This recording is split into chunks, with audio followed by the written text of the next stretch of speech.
The North Pole is famously known for being home of the Holly Jolly Man in Red, stalks every child in the world, then commits copious amounts of breaking and entering on the night of Christmas Eve. While Santa Claus might be the main alleged inhabitant of the North Pole, what if I told you that roughly 70 million years ago, this area, or Alaska at least, was populated by a vast array of dinosaurs? Now, I know it may sound far-fetched for these animals to live in this cold environment, considering how they're typically depicted in either jungles or deserts. However, there have been fossils of many species of dinosaur found in the Alaskan Prince Creek Formation. During the late Cretaceous, this area wasn't as cold as the Alaskan tundra is today, but it was still at an average of 43 to 45 degrees Fahrenheit, reaching temperatures below freezing during periods of temperature drop. The environment was covered in short, thin trees, and occasionally could have been covered in thin layers of snow, all while being pitch black for 120 days of the year and being constant daylight for the rest of the year. Many species called this environment their home. The environment was home to animals like the Pachycephalosaur alaskacephaly, a dome-headed dinosaur that could reach roughly 5 feet in length and 22 pounds.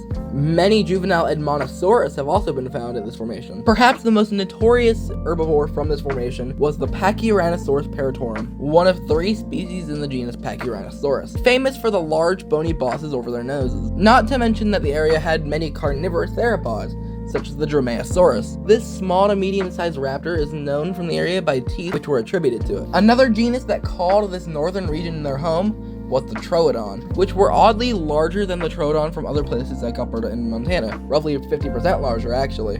All of this to only just now mention the coolest animal from the area, a medium-sized tyrannosaur named Nanuqsaurus hoglundi, which literally means polar bear lizard. This tyrannosaur is known from a partial left jaw and numerous teeth, which sadly isn't too much, but we could still infer based on other tyrannosaurs that it could reach from 16 to 20 feet and 1,100 pounds to 2,000 pounds, based on the holotype.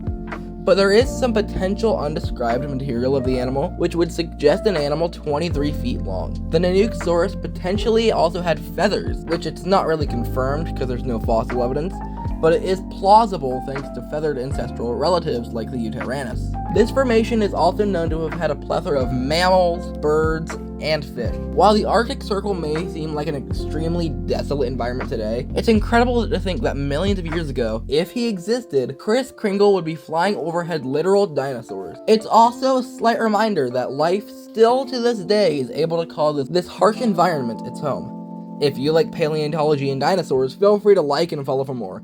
If you celebrate, Merry Christmas and Happy Holidays.